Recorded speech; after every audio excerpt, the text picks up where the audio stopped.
여러분 안녕하십니까. 코로나19 통합 뉴스룸 시작합니다.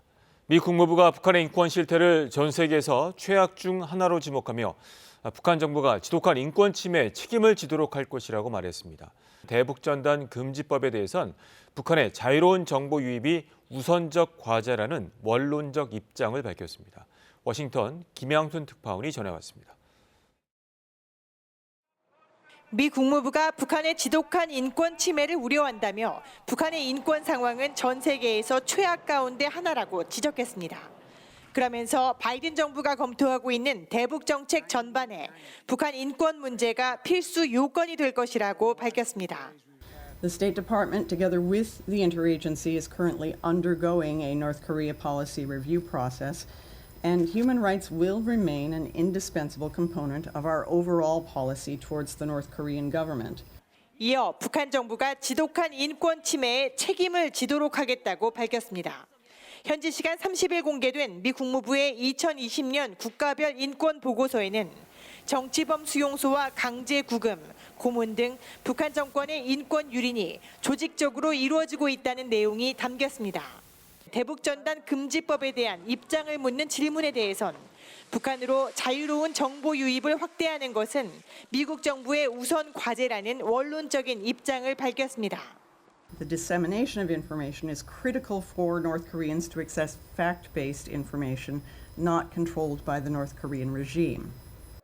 이는 지난해 12월 트럼프 행정부의 공식 입장과 같은 것으로 당시에도 미 국무부는 비정부기구 다른 나라들과 함께 북한 주민들에게 자유로운 정보 제공을 위한 노력을 계속하겠다고 밝힌 바 있습니다. 워싱턴에서 KBS 뉴스 김양순입니다. 코로나19 소식입니다. 사우나와 콜센터 등에서 집단 감염이 이어지고 있습니다. 역학조사를 해보니까 출입자 관리나 발열 확인 등 기본적인 방역 수칙은 지키고 있었다고 하는데요. 결국 형식적으로 방역 수칙을 준수하는 것만으로는 집단 감염을 피하기 어렵다는 걸 보여줍니다. 민정희 기자가 취재했습니다. 서울 영등포구의 한 사우나로 구청 점검반이 들어갑니다. 전수조사 다 마치셨다는 거죠? 네. 이용객들이 모여서 이야기할 수 없도록 시설 내 탁자가 치워졌습니다. 마스크를 꼭 사용하고 가능한 샤워만 빨리 하고 나갈 수 있도록 그렇게. 목욕탕과 사우나에 대한 집중 점검이 이뤄지는 가운데 종사자 전수 검사에선 서울 구로구의 사우나 종사자 4명이 지난 25일 확진됐습니다. 이들로부터 이용자와 지인까지 전파돼 관련 확진자는 모두 17명으로 늘었습니다. 역학조사 결과 이 사우나는 출입자 명부를 관리하고 음식물 섭취는 제한하는 등 기본적인 방역 수칙은 지킨 것으로 나타났습니다. 하지만 탕 안에서 마스크 착용이 어렵고 이용객들이 장시간 사우나에 머물면서 집단 감염이 발생한 것으로 방역 당국은 보고 있습니다. 최대한 짧은 시간 이용해 주시고 시설에서는 이용 인원 제한 및 음식물 섭취 금지. 서울 서초구의 텔레마케팅 회사에서도 14명이 감염됐습니다. 업무 특성상 침방울이 많이 발생하고 일부 직원은 사무실 안에서 식사한 게 감염 요인으로 보입니다. 산밀 환경 플러스 그 안에서 마스크를 쓸 수 없는 상황, 노래 부르거나 식사를 하거나 또 지금 목욕하거나 대화를 하거나 이것이 조합이 됐을 때 이제 집단 발생의 위험 요인이 되는 것이죠. 지역사회 집단 감염이 꾸준히 나타나고 있는 상황에서 전문가들은 감염 확산을 예방하기 위해선 결국 마스크를 쓰지 못하는 환경을 최대한 피해야 한다고 거듭 강조했습니다. KBS 뉴스 민정희입니다. 백신 접종 상황 알아봅니다. 지난주 요양병원의 65세 이상 환자를 시작으로 어제는 요양원 같은 시설의 고령층을 대상으로도 본격적인 접종이 시작이 됐습니다. 내일부터는 75세 이상을 대상으로 화이자 백신 접종이 이루어집니다. 양민철 기자입니다. 안녕하세요. 보건소에서 왔어요. 드시고 계신 약 좀 볼게요. 서울 양천구의 한 요양원입니다. 백신 접종을 위해 보건소 직원들이 직접 찾았습니다. 거동이 힘들거나 의사소통이 불편한 고령층 노인들이 많기 때문입니다. 요양보호사들도 아스트라제네카 백신을 맞았습니다. 진짜 어젯밤에 가슴이 두근두근 하더라고요. 근데 지금은 그냥 편안해요. 또 우리가 맞아야 또 어르신들 또 마음 놓고 케어도 할 수 있고 하니까. 이곳의 접종 대상자 22명 중에 절반 정도만 백신을 맞았습니다. 몸이 쇠약하거나 의사 표현이 어려운 일부 입소자는 접종이 미뤄졌습니다. 65세 미만 접종보다도 더 예진에 더 강화를 하고 있고요. 그날의 컨디션 이런 것들을 참고를 해서 예진을 하고. 접종 장소 앞에는 만일의 응급 상황에 대비해 인근의 응급 의료기관으로 신속하게 이송할 수 있도록 보건소 구급 차량이 대기하고 있습니다. 방역당국은 아스트라제네카 백신 2차 접종분 일부를 당겨 1차 접종에 쓰고 있습니다. 백신 수급이 안정적이지 않은 가운데 2차 접종에 차질이 없는 선에서 초기 물량을 최대한 효율적으로 활용하자는 겁니다. 백신 공급 상황이 이제 불안정한 상황이지만은 2분기 계획에는 차질이 없도록 신속하게 접종 대상자를 확대해 나가는 방안을 추진 중에 있습니다. 내일부터는 75세 이상 접종이 시작됩니다. 각 지역의 예방접종센터에는 화이자 백신이 속속 도착했습니다. 오늘은 화이자 백신 25만 명분도 추가로 국내에 도입됩니다. 5월부터는 65세에서 74세 어르신까지 접종이 확대되는데 방역당국은 이들이 접종받을 위탁의료기관 11,000여 곳을 계약했다고 밝혔습니다. KBS 뉴스 양민철입니다.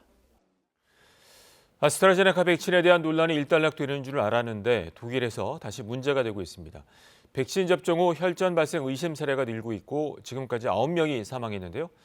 당분간 독일에서 60세 이상에 대해서만 아스트라제네카 백신 접종이 이루어질 것으로 보입니다.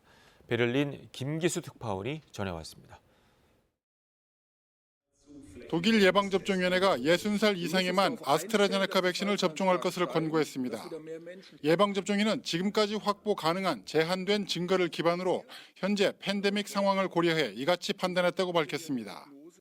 60살 미만은 의사의 진단과 함께 위험 사항에 대해 충분히 들은 뒤 접종이 가능하다고 덧붙였습니다. 예방접종위의 권고는 아스트라제네카 백신 접종 후 뇌정맥동 혈전증 의심 사례가 31명으로 늘어난 데 따른 것입니다. 의심 사례 대부분이 20살에서 63살 사이 여성이었고 이 중 9명이 숨졌습니다. 이에 앞서 베를린시 정부는 자체적으로 60살 미만 시민의 아스트라제네카 백신 접종을 일시 중단했습니다. Ja, man kann nicht vorsichtig genug sein in solchen Zeiten. Das heißt, zurzeit wird es keine Impfung geben bei unter 60-Jährigen, und zwar unabhängig vom Geschlecht. 브란덴부르크주와 노르트라인-베스트팔렌주, 뮌헨시도 같은 조치를 취했습니다. 최근 2명의 의심 사례 환자 중 1명이 사망한 노르트라인-베스트팔렌주의 대학병원장들은 추가 사망 사례가 발생할 가능성이 너무 크다는 내용의 서한을 연방 보건당국에 보낸 것으로 알려졌습니다. 29일까지 독일 내에서 아스트라제네카 백신을 접종받은 인원은 1차 회분 270만 명, 2차 회분은 767명입니다. 베를린에서 KBS 뉴스 김기수입니다. 다음 소식입니다. 정부가 부동산 투기 사범에 대한 검찰의 직접 수사를 주문한 지 하루 만에 검찰이 수사 계획을 내놨습니다. 지난 5년간 검찰이 처분했던 부동산 투기 사건을 중심으로 공직자 연루 여부 등을 조사하겠다는 건데요. 하지만 수사권 조정으로 직접 수사에 제약이 많아서 기대만큼의 효과를 거두긴 어렵다는 관측도 나옵니다. 보도에 이정은 기자입니다. 검찰은 오늘 조남관 검찰총장 직무대행 주재로 전국 18개 지검장 등이 참석하는 화상회의를 열고 부동산 투기 수사 차관 사항 등을 논의합니다. 대검이 일선 검찰청에 부동산 투기 사범 총력 대응을 지시한 데 따른 겁니다. 대검은 어제 불기소 처분 등을 내린 지난 5년치 부동산 투기 사건부터 다시 살펴보는 내용 등이 담긴 직접 수사 계획을 내놨습니다. 대상은 주로 기획부동산입니다. 2005년 2기 신도시 투기 수사 당시 검찰은 기획부동산을 중점 조사해 내부 정보를 팔아넘긴 공무원 등을 대거 적발한 바 있습니다. 검찰 관계자는 송치 뒤 불기소 처분했던 사건에서 추가 혐의가 발견될 경우 6대 범죄 여부와 관련 없이 직접 수사가 가능하다고 설명했습니다. 검찰은 또 국가수사본부 송치 사건 중 6대 범죄 혐의 부분을 떼서 직접 수사하는 방안도 고려하고 있습니다. 남구준 국가수사본부장도 검찰 영역이 따로 있다고 본다며 충분히 협의해가면서 수사를 진행하겠다고 밝혔습니다. 그러나 검찰 직접 수사의 실효성이 크지 않을 거란 관측도 나옵니다. 5억 원 이상 고액 사기나 주요 공직자의 공무상 비밀 누설 등 6대 범죄 요건에 맞는 범죄 혐의를 골라낸다는 게 쉽지 않기 때문입니다. 6대 범죄를 규정해놨는데 부동산 투기는 여기 해당되지가 않습니다. 이게 만약에 직접 하려면 검찰청법상 6대 범죄로 한정된 이 부분에 배치될 우려가 있죠. 또 과거 처분을 마친 사건에서 새 수사 단서를 찾기도 현실적으로 어렵다는 지적입니다. KBS 뉴스 이정은입니다. 부동산 투기를 막기 위한 정부의 대책도 실행되고 있습니다. 땅을 중심으로 돈이 어떻게 움직이는지 또 세금은 제대로 냈는지 당국이 본격적으로 들여다보기 시작했습니다. 이어서 김도윤 기자입니다. 정부의 대책 발표 하루 만에 국세청은 170여 명의 특별조사단을 가동했습니다. 검증 대상은 대규모 주택, 산업단지 개발이 발표되기 전에 이뤄진 해당 지역의 일정 금액 이상 토지 거래 전체입니다. 이번 특별조사단은 본청뿐만 아니라 지방청, 세무서의 전문 인력을 투입하여 전국 단위로 구성된다는 특징이 있습니다.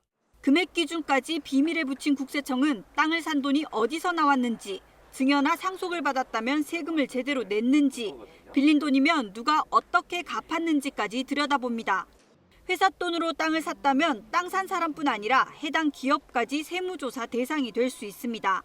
우선 3기 신도시 지역부터 조사가 진행되지만 사실상 전국을 대상으로 한 조사인 만큼 효율성을 높이기 위해 별도의 투기 신고센터도 운영됩니다. 금융당국은 대출을 주시하고 있습니다. 100여 명 규모의 특별 대응반이 금융위원회에 꾸려졌고 금융감독원은 땅을 담보로 한 대출을 중심으로 심사 과정 등을 점검합니다. 농협과 수협 등 상호금융권의 지난해 말 기준 비주택 부동산 담보대출 잔액은 257조 원을 웃돕니다. 1년 새에 13% 넘게 늘어 증가세도 가팔랐습니다. 농지법 위반이 드러나 농지 처분 대상이 되는 사람은 대출까지 바로 갚도록 하겠다는 게 금융당국의 방침입니다. 은행 등 금융사가 불법 대출을 스스로 신고하면 과태료를 최대 절반으로 깎아준다는 유인책까지 내놨습니다. 금융당국은 이번 대출 실태 조사를 바탕으로 비주택 담보대출 규제 등을 담은 가계부채 관리 방안을 다음 달 발표할 예정입니다. KBS 뉴스 김도영입니다. 방금 들어온 코로나19 소식 알아보겠습니다. 오늘 0시 기준 신규 확진자는 506명으로 집계를 했습니다. 취재기자 연결합니다. 김진희 기자, 신규 확진자 현황 전해주시죠.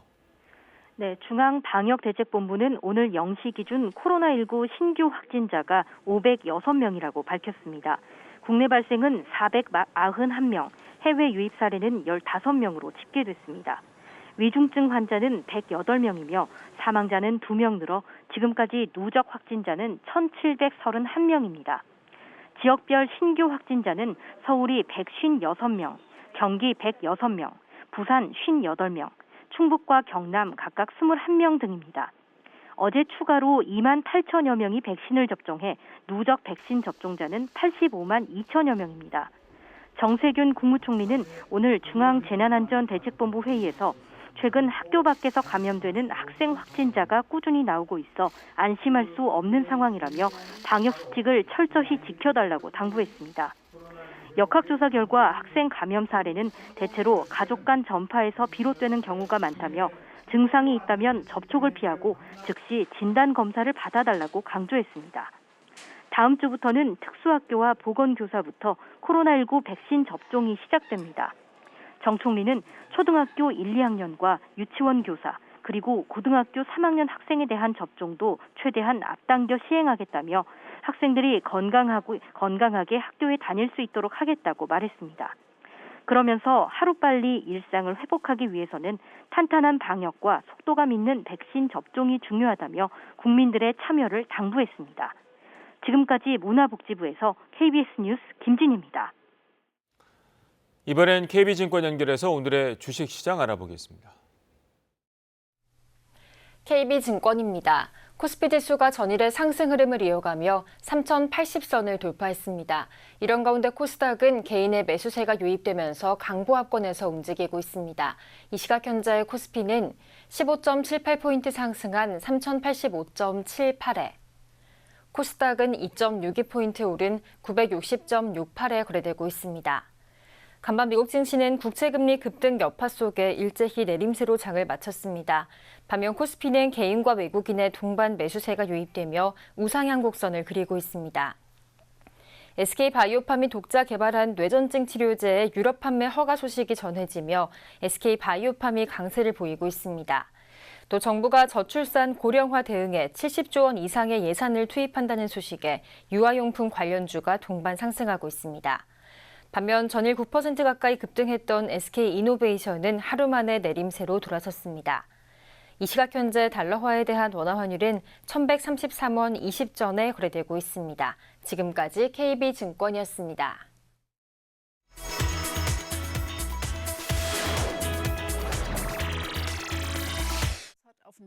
많은 국가가 코로나19 백신을 확보하지 못해 전전긍긍하고 있지만 세르비아에서는 외국인에게까지 백신을 무료로 접종해주고 있습니다.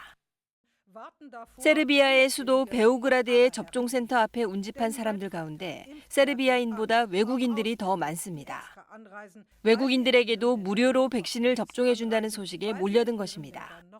Wir haben gestern davon gehört und sind sofort hergekommen, weil wir Jüngeren in Ungarn noch warten müssen. Phänomenal. Es ist phänomenal. Sowas gibt es nirgends in Europa. Jeder beneidet Serbien, jeder ist dankbar. 하지만 세르비아 정부가 정확한 이유를 밝히지 않아 그 의도에 대한 의문이 일고 있습니다. 백신을 대량 확보했고 접종률도 13%로 유럽 내에서 최고지만 여전히 하루 확진자 수가 500명 정도 발생하고 있어 세르비아가 고비를 넘겼다고 볼 수 없기 때문입니다. 이에 따라 일각에서는 백신 접종을 거부하는 자국민이 많고 유효기간 만료가 임박한 백신을 급하게 처분하려는 의도라는 분석도 나오고 있는 상황입니다. 코로나19 때문에 재택근무 등으로 집에 있는 시간이 늘면서 일본에서는 반려동물을 기르는 사람도 늘고 있습니다.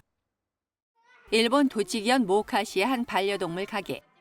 전시된 강아지 앞에 사람들이 몰려 있습니다. 가게 측은 최근 반려동물이 들어오면 즉시 입양될 정도로 인기가 높다고 합니다. 코로나19로 인한 재택근무가 늘면서 반려동물을 키우겠다는 사람이 급증하고 있는 것입니다. 실제로 지난해 새로 입양된 반려견은 모두 46만 마리, 재작년보다 6만여 마리가 늘었습니다. 심지어 붙잡힌 들개를 기르는 사람도 늘고 있습니다. 도치기현 나카가와 마치에서 들개 보호 활동을 하는 하야시 씨. 살처분 위험에 처한 동물들을 보호단체 홈페이지에 올려 입양할 곳을 찾고 있습니다. 이런 노력 덕분에 지난해 보호한 150마리 중 100마리가 입양됐습니다. 在宅になりますとか、もう会社が在宅を推進してますとかっていう方のみちょっと今回は対応しています。 하지만 전문가들은 즉흥적으로 반려동물을 입양했다가 코로나19 이후 쉽게 파양하는 사람도 늘지 않을까 우려하고 있습니다. 봄 기운이 만연한 요즘 중국에서는 야생 판다들이 사랑과 먹이를 찾아 먼 길을 나서고 있습니다. 야생 판다가 서식하는 중국 스촨성 티안추안피엔区 국가공원. 이 근처의 한 도로에서 야생 판다의 모습이 포착됐습니다. 먹이를 찾아 도로까지 나온 것으로 보입니다. 야생 판다는 매일 먹고 자는 것이 일과일 정도로 생활이 단조로운데요. 그런 야생 판다도 꽃피는 3, 4월이면 슬슬 짝짓기 준비를 한다고 합니다. 평상시는 늘 혼자였던 판다들이 짝을 만나기 위해 먼 길을 나섭니다. 가끔씩은 짝짓기 과정에서 혈투도 벌입니다.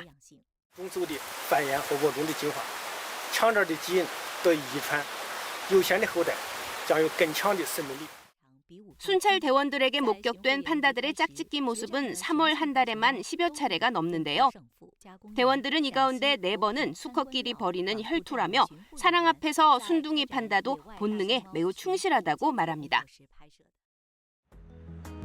프랑스 북서부 브르타뉴 지역에서 인기 있는 미슐랭 스타 일식당입니다.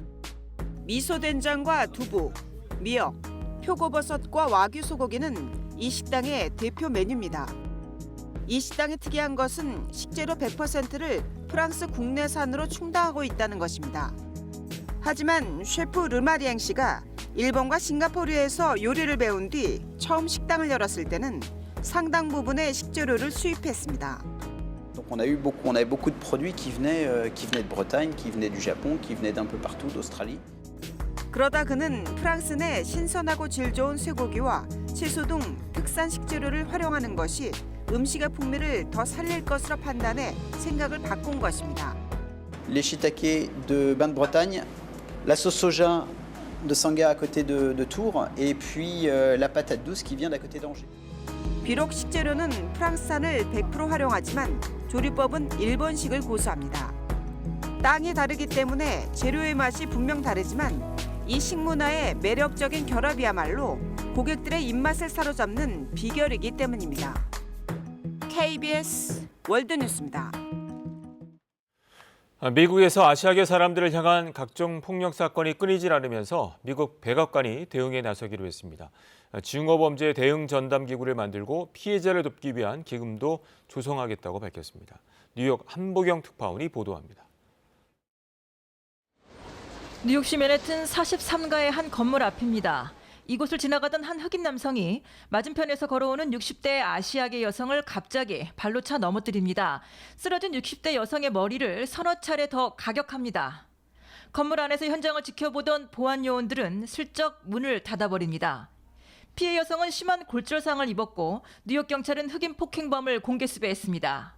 It was shocking to see elderly being kicked like that and punched like that and multiple times. So I'm sure everyone in the community in Chinatown was very, very upset.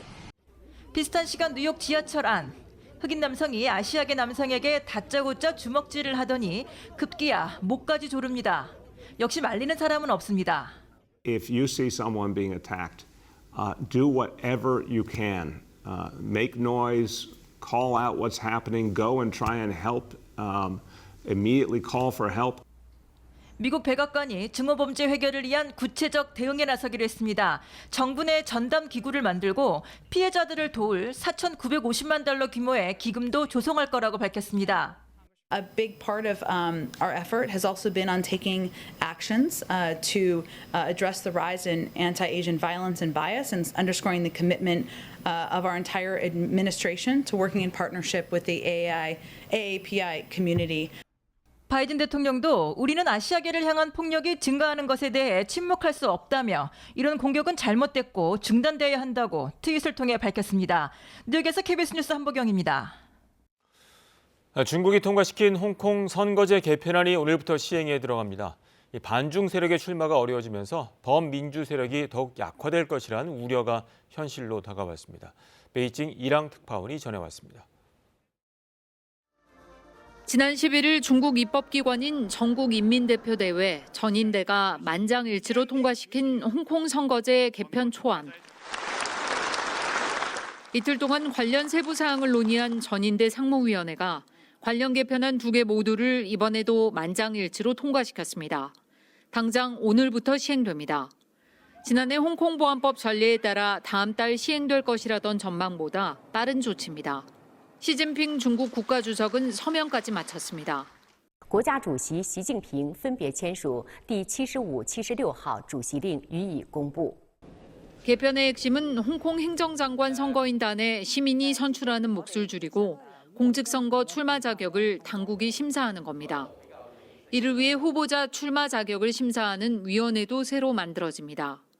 심사위는 애국자가 통치하는 홍콩 원칙에 따라 선거인단과 행정장관, 입법회 의원 후보자 자격까지 심사하는데 심사위가 결정하면 소송을 제기할 수 없습니다.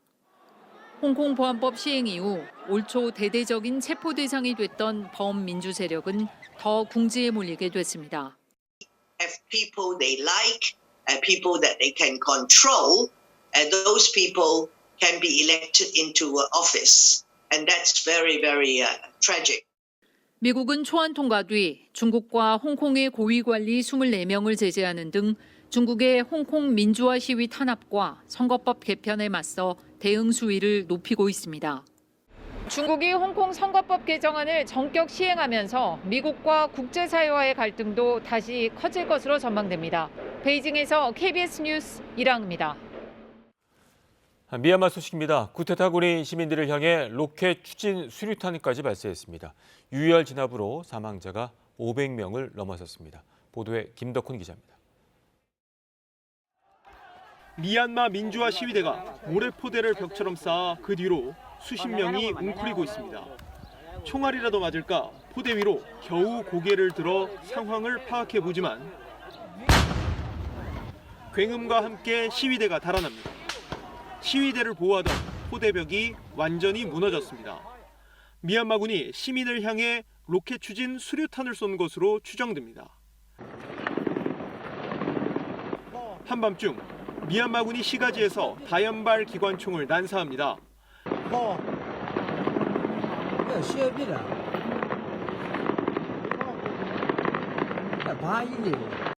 민주화를 요구하는 시위대에 대한 군부의 진압 강도가 계속 거세지고 있습니다.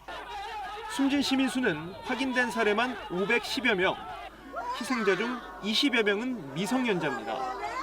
미얀마 남부 카렌 지방 주민들은 정착지를 벗어나 피난길에 올랐습니다. 정부군이 지난 28일 미얀마 소수민족 무장단체인 카렌 민족연합에 대한 공습을 벌이자 이를 피해 달아나는 겁니다. 카렌에서만 피난민 10,000명 이상이 나왔습니다.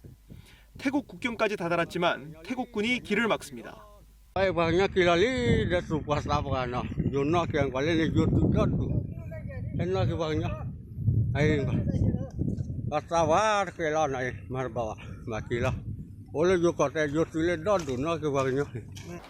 유엔 사무총장은 비무장 시민을 향한 미얀마 군부의 폭력 진압을 용납할 수 없다고 규탄했습니다.